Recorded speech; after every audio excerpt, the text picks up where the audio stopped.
Job 40 and hi everyone, welcome to Bible in a Year, day 364. We're going to be reading Job chapter 40. Job chapter 40? Job chapter 40, yes. And what's the other one? Chapter 41 and Revelation chapter 21, verses 9 to 27, and Proverbs chapter 31 is the whole thing. Okay, so Job 40 and 41. Moreover, the Lord answered Job and said, shall the one who contends with the Almighty correct him? He who rebukes God, let him answer it. Job's response to God.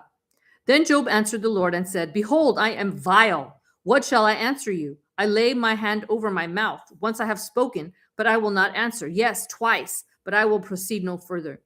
God's challenge to Job. Then the Lord answered Job out of the whirlwind and said, now prepare yourself like a man. I will question you, and you shall answer me. Would you indeed annul my judgment? Would you condemn me that you may be justified? Have you an arm like God, or can you thunder with a voice like his? Then adorn yourself with majesty and splendor, and array yourself with glory and beauty. Disperse the rage of your wrath. Look on everyone who is proud and humble him. Look on everyone who is proud and bring him low. Tread down the wicked in their place. Hide them in the dust together. Bind their faces in hidden darkness. Then I will confess to you that your own right hand can save you. Look now at the behemoth which I made along with you. He eats grass like an ox. See now, his strength is in his hips, and his power is in his stomach muscles. He moves his tail like a cedar. The sinews of his thighs are tightly knit. His bones are like beams of bronze, his ribs like bars of iron. He is the first of the ways of God. Only he who made him can bring near his sword. Surely the mountains yield food for him, and all the beasts of the field play there. He lies under the lotus trees in a covert of reeds and marsh. The lotus trees cover him with their shade. The willows by the brook surround him. Indeed, the river may rage, yet he is not disturbed. He is confident, though the Jordan gushes into his mouth. Though he takes it in his eyes, or one pierces his nose with a snare. Job 41. Can you draw out Leviathan with a hook or snare, his tongue with a line which you lower? Can you put a reed through his nose, or pierce his jaw with a hook?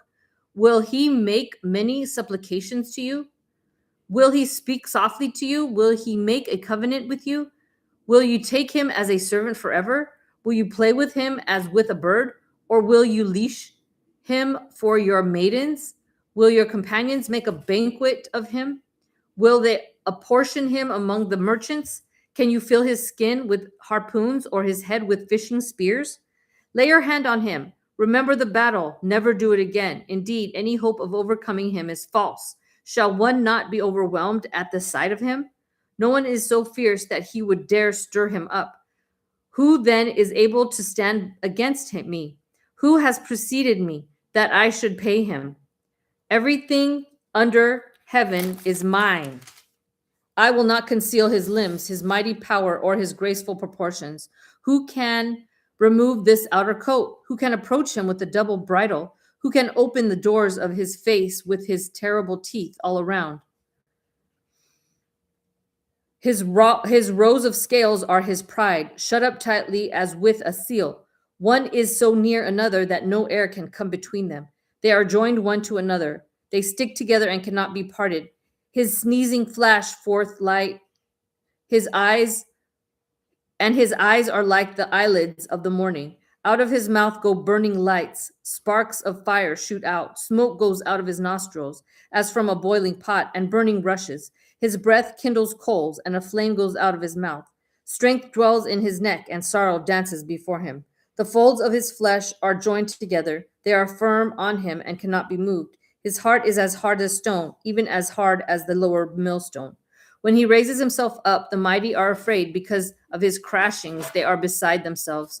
Though the sword reaches him, it cannot avail, nor does spear, dart, or javelin. He regards iron as straw and bronze as rotten wood. The arrow cannot make him flee. Sling stones become like stubble to him. Darts are regarded as straw. He laughs at the threat of javelins.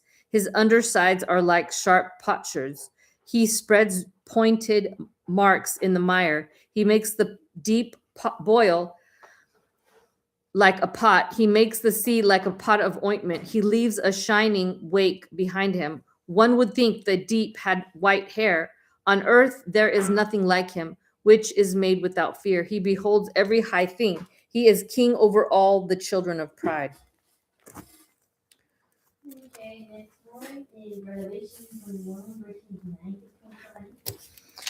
Revelation 21, 9 to 27. The new Jerusalem. Then one of the seven angels who had the seven bowls filled with the seven last plagues came to me and talked with me, saying, "Come, I will show you the bride, the Lamb's wife." And he carried me away in the spirit to a great and high mountain and showed me the great city, the holy Jerusalem, descending out of heaven from God. Having the glory of God, her light was like a most precious stone, like a jasper stone, clear as crystal. Also, she had a great and high wall with 12 gates, and 12 angels at the gates, and names written on them, which are the names of the 12 tribes of the children of Israel. 3 gates on the east, 3 gates on the north, and 3 gates on the south, and 3 gates on the west. Now the wall of the city had 12 foundations, and on them were the names of the 12 apostles of the Lamb. And he who talked with me had a gold reed to measure the city, its gates, and its wall. The city is laid out as a square. Its length is as great as its breadth. And he measured the city with the reed, 12,000 furlongs. Its length, breadth, and height are equal. Then he measured its wall, 144 cubits, according to the measure of a man, that is, of an angel. The construction of its wall was of jasper, and the city was pure gold, like clear glass. The foundations of the wall of the city were adorned with all kinds of precious stones. The first foundation was jasper, the second sapphire, the third chalcedony, and the fourth emerald. The fifth sardonyx, the sixth sardius, the seventh chrysolite, the eighth beryl, and the ninth topaz, the 10th chrysoprase, the 11th jacinth, the 12th amethyst.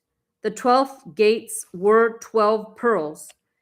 Each individual gate was of 1 pearl, and the street of the city was pure gold. Each individual gate was of 1 pearl, like transparent glass. The glory of the New Jerusalem.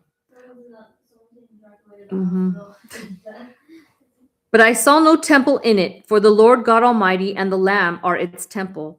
The city had no need of the sun or of the moon to shine in it, for the glory of God illuminated it. The Lamb is its light, and the nations of those who are saved shall walk in its light, and the kings of the earth bring their glory and honor into it. Its gates shall not be shut at all by day.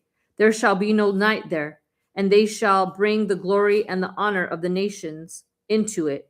But there shall by no means enter it anything that defiles or causes an abomination or a lie, but only those who are written in the Lamb's book of life. Proverbs 31. This is what we need to listen to, all of the women. This is a women's chapter. Yeah, women's chapter. A women's chapter of Proverbs. The words of King Lemuel's wife. Lemuel's mother. Did I read all of chapter 30 last time? I think I did. I'm pretty sure you did. Oh, yeah, I did. Okay. Proverbs 31. The words of King Lemuel. Okay. Okay. All you women listen to this one very carefully, because this one's about. Yeah, starting in verse 10, that's when it's talking about a wife. Okay, so let's go start from the. Okay. The words of King Lemuel's mother. The words of King Lemuel, the utterance which his mother taught him. What, my son? And what, son of my womb? And what, son of my vows? Do not give your strength to women, nor your ways to that which destroys kings. It is not for kings, O Lemuel. It is not for kings to drink wine, nor for princes intoxicating drink, lest they drink and forget the law and prevent the justice of all the afflicted. Give strong drink to him who is perishing, and wine to those who are bitter of heart. Let him drink and forget his poverty and remember his misery no more. Open your mouth for the speechless, in the cause of all who are appointed to die. Open your mouth, judge righteously, and plead the cause of the poor and needy. The virtuous wife. This is where it starts. Yeah. Who can find a virtuous wife? For her worth is far above rubies. The heart of her husband safely trusts her, so he will have no lack of gain. She does him good and not evil all the days of her life. She seeks wool and flax and willingly works with her hands. She is like the merchant ships. She brings her food from afar. She also rises while it is yet night and provides food for her household and a portion for her maidservants. She considers a field and buys it. From her profits, she plants a vineyard. She girds herself with strength and strengthens her arms.